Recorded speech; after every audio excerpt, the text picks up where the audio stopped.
মুক্তিবাহিনীর উপপ্রধান বিমান বাহিনীর সাবেক প্রধান একে খন্দকার বীর উত্তমের জীবন অবসান ঘটেছে। শনিবার সকালে ৯৫ বছর বয়সী রাজধানীতে মৃত্যু হয় ৭১-এর এই বীর সেনানীর। মুক্তিযুদ্ধে ১৬ই ডিসেম্বর পাকিস্তানি বাহিনীর আত্মসমর্পণের অনুষ্ঠানে মুক্তিবাহিনীর প্রধান কর্নেল ওসমানীর অনুপস্থিতিতে মুক্তিবাহিনীর প্রতিনিধিত্ব করেছিলেন একে খন্দকার। তার মৃত্যুতে শোক জানিয়েছেন প্রধান উপদেষ্টা এবং বিএনপি মহাসচিব। ১৯৭১-এর উত্তাল সময়ে যখন দেশের আকাশে ছিল ভয় আর আগুনে ভরা, তখন একে খন্দকার ছিলেন সাহসের প্রতীক।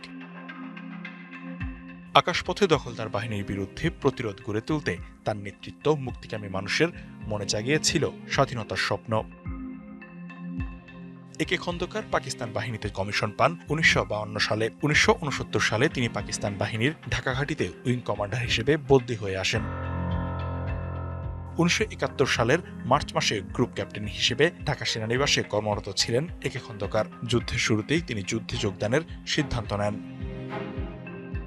৭১-এর ১৫ই মে উইং কমান্ডার খামিদুল বাশার ও ফ্লাইট লেফটেন্যান্ট রেজার সঙ্গে সপরিবারে পাড়ি দিয়ে ত্রিপুরার আগরতলায় পৌঁছান তিনি। হার্টের যত্নে বিশ্বসেরা ক্যানোলা তেল এখন বাংলাদেশে। ১৬ই মে মুক্তিবাহিনীর প্রধান কর্নেল আতাউল গনি ওসমানী ও প্রবাসী সরকারের মন্ত্রিসভার সদস্যদের সঙ্গে বৈঠক করেন একে খন্দকার। এ সময় তাকে মুক্তিবাহিনীর উপপ্রধানের দায়িত্ব দেওয়া হয়। যুদ্ধে বাংলাদেশ বিমান বাহিনী গঠনের ক্ষেত্রেও নেতৃত্বস্থানীয় ভূমিকা রাখেন তিনি। আগস্ট মাসের শেষের দিকে বিমান বাহিনী গঠনের প্রক্রিয়া চূড়ান্ত হলে একে খন্দকারকে অপারেশন কিলো ফ্লাইটের সমন্বয়কের দায়িত্ব দেওয়া হয়। ১৬ই ডিসেম্বর পাকিস্তানি বাহিনীর আত্মসমর্পণের অনুষ্ঠানে মুক্তিবাহিনীর প্রধান কর্নেল ওসমানীর অনুপস্থিতিতে মুক্তিবাহিনীর প্রতিনিধিত্ব করেছিলেন একে খন্দকার।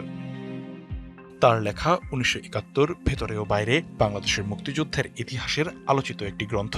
HM এরশাদ সরকারে প্রথম মন্ত্রী হয়েছিলেন একে খন্দকার। পরে ২০০৮ সালে আওয়ামী লীগ থেকে সংসদ সদস্য হওয়ার পর পুনরায় মন্ত্রীর দায়িত্ব পালন করেছিলেন তিনি।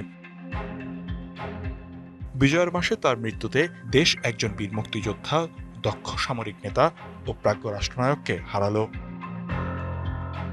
লিখনকান্তি ভৌমিক, ডিবিসি নিউজ ডেস্ক।